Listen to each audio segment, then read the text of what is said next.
میں ایک دفعہ ایل او سی کے قریب بیان کے لیے گیا، رش کافی تھا، تو ایک نوجوان جس کی آنکھوں میں سرخی تھی تو وہ لوگوں کو چیر کے آگے بڑھنے کی کوشش کر رہا تھا۔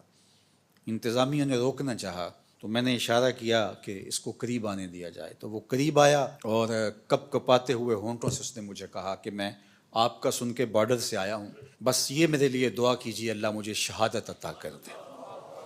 جب قوم کے بیٹوں میں یہ جذبہ ہوگا تو دنیا کی کوئی طاقت ہمیں نہیں مٹا سکتی۔ قلت اور کثرت یہ پھر ثانوی حیثیت اختیار کر جاتی ہے۔ کس کے پاس اسلحے زیادہ ہیں، کس کے پاس افرادی قوت زیادہ ہے، معاشی طور پہ کون مضبوط ہے، پوری دنیا کفر کا ہاتھ کس کی پشت پر ہے، یہ چیز ثانوی حیثیت اختیار کر جاتی ہے۔ دیکھا یہ جاتا ہے سینوں میں جذبوں کا طوفان کس کے پاس ہے۔ کروڑوں خداؤں کے ماننے والوں نے ایک خدا کے ماننے والوں پر حملہ کر کے اس وقت موجودہ ملکی صورتحال، باہمی تفرقات اور جو ہماری معاشی حالت اور ابتری ہے اس کو جانچتے ہوئے اس نے سمجھا ہے کہ میں پاکستان کو کھا جاؤں گا۔ کروڑوں خداؤں کے ماننے والوں کو ہم پیغام دیتے ہیں، تم جذبوں کو کبھی شکست نہیں دے سکتے۔ آپ نے کئی دفعہ مودی کی زبان سے رافیل پر اتراتے ہوئے دیکھا ہوگا، بار بار کہتا تھا ہمارے پاس رافیل ہیں، اور اس پہ اس کو ناز تھا۔ رافیل کا نام لیتے اس کی باچھیں کھل جاتی تھیں اور وہ رافیل رافیل کرتا پھر رہا تھا، لیکن پھر رافیل کو بھاگنے کے راستے بھی نہیں ملے ہیں۔ وہ ابابیلوں سے ہاتھی مروانا جانتا ہے، وہ رب ہے، وہ احکم الحاکمین ہے۔ اس نے ابرا کے ہاتھیوں کو نیست و نابود کر کے رکھ دیا۔ تمہارے رافیل کا جو حال ہوا پوری دنیا تم پہ تھو تھو کر رہی ہے، اور ہمارے ابابیل تمہارے مقابلے میں ڈٹے ہوئے، اور انشاءاللہ پاکستان فاتح بن کے ابھرے گا۔ قوم متحد ہو چکی ہے، پاک فوج کی پشت پہ پوری قوم کھڑی ہے، اپنے جوانوں کے ساتھ، اپنے شیروں کے ساتھ یہ قوم کھڑی ہے۔ مت کوئی بھول میں رہے، داخلی اختلافات آنے والے دشمن کی جارحیت کے مقابلے میں ختم ہو جاتے ہیں اور قوم میں متحد ہو جاتی ہیں۔ تمہارے اس اقدام نے قوم کو یکجا کر دیا ہے، قوم کو کھڑا کر دیا ہے۔ ہمارے شیر دل مجاہد جو اپنی جانیں ہتھیلی پہ لیے مرنے کی، شہید ہونے کی آرزویں کر رہے ہیں اور ہاتھ جوڑ جوڑ کے کہہ رہے ہیں دعا کرو مجھے شہادت مل جائے، اس قوم کو تم کیسے شکست دے سکتے ہو؟ کیسے اس قوم کو تم بچھاڑ سکتے ہو؟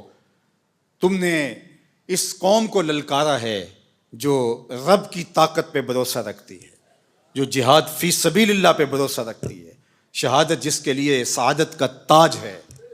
ہمارے پائلٹ دارو پی کے نہیں چڑھتے جہازوں کے اوپر، تم تو ان کو تحور دلاتے ہو اور وہ لرزتے ہوئے ان کے قدم لڑکھڑا رہے ہوتے ہیں، اور ہمارے تو شیر دل پائلٹ ایک دوسرے سے آگے بڑھ کے خود اپنے آپ کو پیش کر رہے ہوتے ہیں کہ یہ سعادت پہلے مجھے عطا کیجیے۔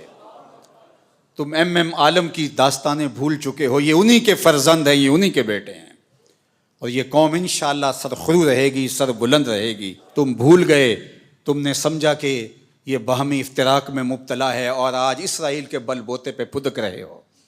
اس کے ڈرون تم ہماری فضاؤں میں چھوڑ کے سمجھتے ہو کہ ہم بڑے بہادر بن گئے ہیں۔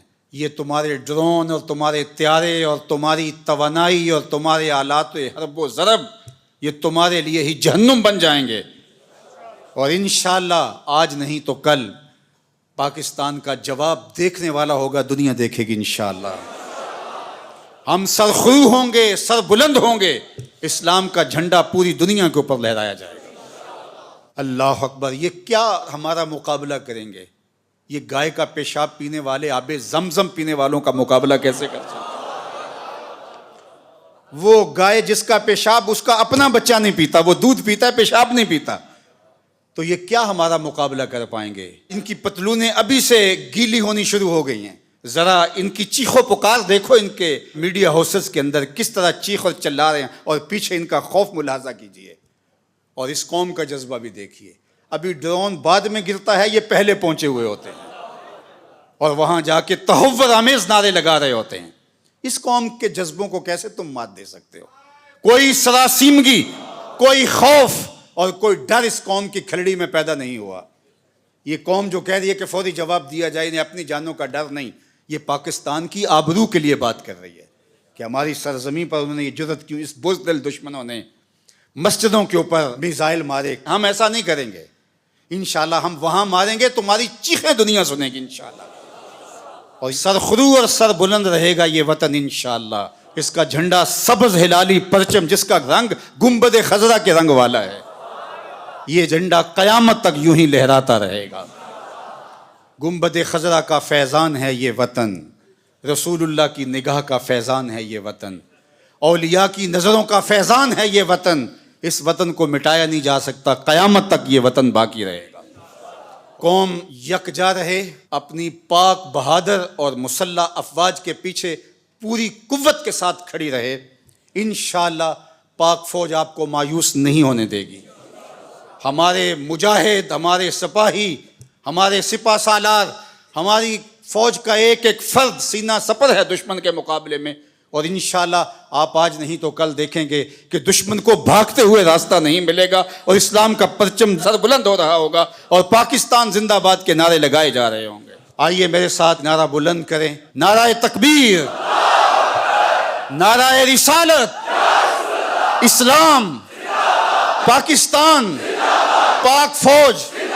نعرہ تکبیر، نعرہ تکبیر. کی محمد سے وفا تو نے تو ہم تیرے ہیں، یہ جہاں چیز ہے کیا لوح و قلم تیرے ہیں.